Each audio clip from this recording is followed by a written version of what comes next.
Ibu, bapak, saudari, saudara, rekan-rekan muda, dan adik sekalian, dimanapun kalian berada, bertemu kembali dengan saya, Romo Tino SSCC di dalam catatan pesiarah.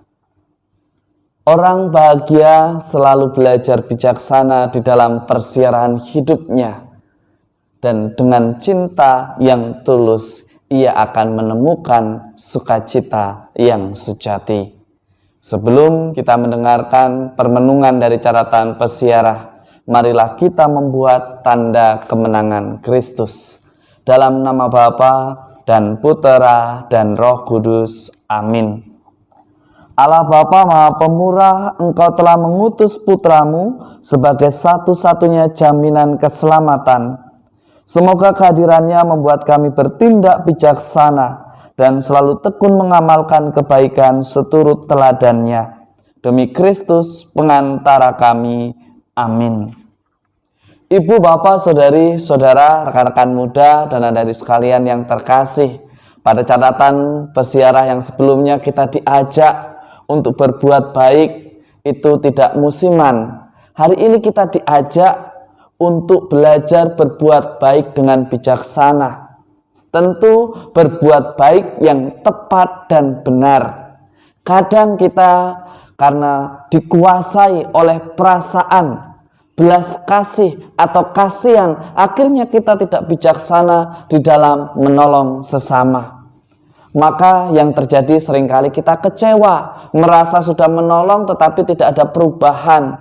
Merasa sudah menolong ternyata berubah hanya ketika ia ingin mencapai tujuannya, dan ketika tujuannya tercapai kembali seperti pada sikap yang lama. Ketika kita sebagai orang beriman belajar untuk bijaksana, tentu di dalam perbuatan baiknya ia akan selalu mempertimbangkan mengapa kita menolong, mengapa kita memberikan, mengapa kita harus mengevaluasi, dan mengapa kita harus menunjukkan kesalahannya. Orang baik bukan justru membuat orang semakin nyaman di dalam kesalahannya. Orang bijaksana akan menunjukkan di mana salahnya dan langkah apa yang harus ia ambil untuk menghadapi persoalan hidupnya. Sebagaimana dikatakan di dalam kitab Putra Sirak, jelas dikatakan bahwa Putra Sirak itu berbahagia, bersukacita karena kebijaksanaan. Ciri-ciri orang bijaksana, ia selalu bahagia di dalam lembaran kehidupannya, di dalam persiaran hidupnya. Pada poin yang kedua, seringkali kita pada posisi mereka yang berkuasa, merasa kenyamanannya terganggu ketika ada figur yang baru, yang lebih baik, yang lebih menarik, yang lebih inspiratif. Kita mulai melegalkan segala cara, bahkan menanyakan dengan kuasa manakah kamu melakukan semua kebaikan itu, hanya karena iri hati. Tetapi di sisi lain juga kita diajak untuk menyadari betul dari Injil Markus pada hari ini, bahwa bait Allah bukanlah tempat untuk mencari keuntungan. Tempat ibadah bukanlah tempat untuk mencari keuntungan, tetapi untuk memuliakan Tuhan, untuk membuat diri kita menjadi berkat, untuk membuat karya keselamatan Allah semakin dirasakan oleh banyak orang. Tetapi seringkali yang terjadi ketika kita ditegur, ketika kita dievaluasi, lalu mulai kita bilang, siapa kamu? Emang kamu seksi yang saya pegang? Emang kamu adalah yang berkuasa di sini? Seringkali kita menggunakan kekuasaan untuk membenarkan atau menghindarkan diri kita dari kesalahan yang sudah kita buat.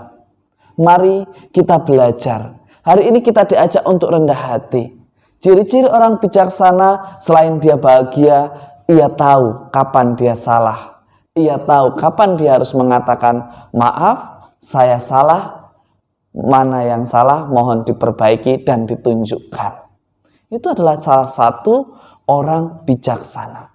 Tuhan akan memberkati orang-orang yang hidup jujur, bijaksana, dan selalu mewartakan kemuliaan, serta selalu mengandalkan Tuhan.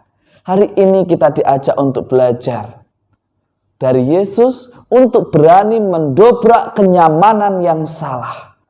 Pekerjaan yang tidak gampang tetapi menuntut suatu keberanian dan tidak bisa ditunda. Jangan biarkan ketidakjujuran, kenyamanan di dalam berbuat dosa kita kalahkan hanya karena keirian, hanya karena ingin dipandang suci. Tidak, kita harus segera menunjukkan, kita tidak boleh menunda itu. Kita harus memberikan mana yang benar, mana yang Tuhan kehendaki. Beranilah bersaksi, maka hidupmu, hidupku, hidup kita semua akan menjadi berkat. Dalam nama Bapa dan Putera dan Roh Kudus. Amin. Ibu, bapak, saudari, saudara, rekan-rekan muda, dan adik sekalian yang terkasih.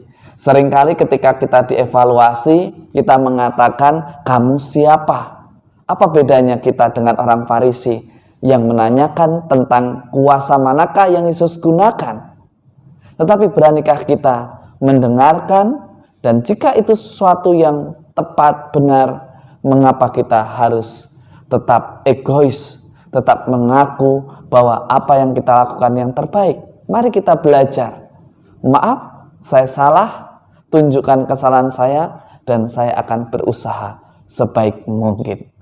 Selamat berakhir pekan, selamat berefleksi, dan semoga di dalam menyongsong pekan yang baru, kita memiliki semangat yang baru dan semangat hidup yang baru juga. Selamat beraktivitas, Tuhan memberkati. Amin.